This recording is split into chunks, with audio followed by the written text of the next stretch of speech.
Hey guys, it's me. Sorry, I'm a few minutes late. I thought I was going to be on cue, but as you can see, I was at the good old United States Postal Office this morning, and for some reason it's busier. But this weekend is the Garlic Festival, so if you're looking for things to do this weekend and you're a garlic lover, head over to the Elephant Garlic Festival. That's where I'm going to be taking my crew here in a couple hours. But today's topic, we're talking about how to pick the right backpack for your kid. And I put down there on the description, your kid, your choice. And you had that right. You read it right. It's your kid, so you choose what is the right backpack for your kid. And I know, because believe me, I got three kids, and they're always one, the coolest one, the best brand, or whatever is the latest. But at the end of the day, when they get the cramps in the middle of the night or the aches and pain halfway through the school year, you know who's the one that's going to fix it? Me. And if you don't have a health professional or therapist in your circle, in your close circle, you end up having to go to the chiropractor. Okay? So now, with that said, yesterday I went over the postural alignment, and I offer, if you're needing help to get your postural assessed, I put a link on the description, on the comment box actually, that you can have me help you figure that out. Okay? So following that topic, because we went to Target and I saw a bunch of backpacks, I figured it out. I'm like, I bet a lot of you guys are trying to figure it out. School supplies, including the backpacks. So when you're choosing the backpack for your kids, you want to get a backpack that is the height and the width of their torso. Okay, so that's the rule number one. Okay, besides price point, right? The other thing that you want to know is knowing the school supplies and their school grade that they're going into. You already have an idea how much stuff they're going to put in their backpacks. Like I know my eldest one going to 8th grade, so he has a one binder, a tablet, and a couple of the things like the music class book and whatnot. So I kind of gauge an idea how much stuff and crap they're going to be putting in. If you happen to have younger ones, like my youngest one, she's going to 3rd grade. She also, in addition to her binder, she's going to have her water bottle and snacks and whatnot, right? So all in all, you want to make sure that the backpack does not weigh more than about 10 to 15% of their body weight, because that's what's going to happen. As you know, their weight of the backpack is going to drag them down. Okay, so kind of think like it's going to get pulled down from the tailbone or low back downward. And then what they're going to do to overcompensate, they're going to grab on and run their shoulders forward, right? So they can walk around. And we already know they're already forward headed or heading in that direction from all the texting and Snapchat and their cell phones and whatnot, right? So us as parents, we need to make it a very strong effort to try to reverse that process of them going hunched over, kyphotic kind of setup. Okay?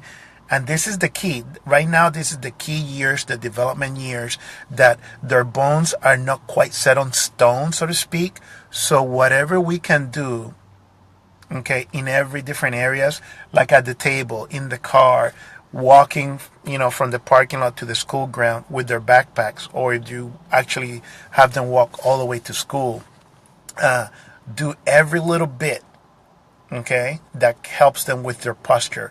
And that's going to help them down the road with confidence, with mobility, how they carry themselves to older kids or adults and whatnot. So with that said, so the backpack, you want it about width and height of their torso. You want them based on the compartments enough or big enough that they can carry about 10 to 15% of their body weight. And then you can play with, maybe they need an additional pack or a bag or something to carry more, if that's the case. The other thing is the padded. And if you notice, I share with you guys a picture of the kid having their thumbs through their shoulder strap. The reason for the pad is for them not to have the straps of the straps dig into their shoulders. So that's why they're padded. A lot of kids hang on to their thumbs and they end up with tendonitis, or worse, with De Quervain, which is a diagnosis we used with people that have overly used or overly strained use of that tendon. So between their texting and their Xbox game and now holding on to their straps by their thumbs, right? Because they're going to carry like that. Again, we're setting them up to slowly fail, and start getting all this body aches and pain that we can actually help them avoid. So get a shoulder strap that is well padded, and I would almost get it thick enough that they have no way to put their thumbs in there. Okay? So that's the other thing. So now we got three things: the shoulder pad, the weight of the backpack, and the width and the height of the backpack itself. So that's three things. Now, next is compartments. You want to have, once you figured out the height of your kid's torso, right, a compartment that is big enough and padded enough that if they need to carry heavy stuff, it goes right against their back. So don't put the heavy load, let's say a water bottle, on the very far back towards their butt. Put that water bottle or have the compartment as close to their torso, their backs as they can get it. Okay? That way, just like we know for decades and decades, keeping the load of the heavy weight closer to the body is better on their spine. So it's a matter of distribution and physics and all that jazz, right?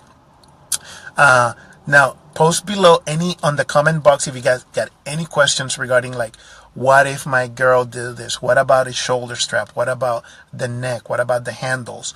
All that, and I would love to help you answer those. That way you can make a better choice. Okay? Now, again, we're not trying to win every battle. We want to win the war with our kids, especially as we get into the teenagers with their cell phones and their laptops and their tablets. So, but every little war that we can constantly, at a small scale, make a little win, that might be hydration, or that can be posture or more movement so they can stay active the best we can, the better they will thank us later in the future. Okay? And again, it's your kid. So if you decide to let your kid pick the backpack that they want because it's the coolest one, or it's the latest one, or it's a Nike one, or it's an Under Armour, then later on when they complain about neck pain and shoulder pain, it's on you. So this is the time for you, the adult, the parent, to make a conscious, very logical decision for your kids. That way they can enjoy the school year with minimal aches and pain. Okay? And again, if you got any questions, or I can share with you guys a little cheat sheet that we use with some of my clients and their kids to, figure it out, shoulder width, straps, compartments, and all that, let me know, and I would love to share with you guys. Okay? So, again, this is my video of my 30-day video share as part of my online fitness summit, where we fitness professionals and wellness coaches are wanting to share our knowledge with everybody within our circle. So I hope you're enjoying this. Keep sending me ideas and topics of things that you might have questions or might want to know more of. Okay? Tomorrow is Sunday, and I will definitely be sharing a very cool topic as we are heading into the tail end of the summer. Yikes, that's crazy.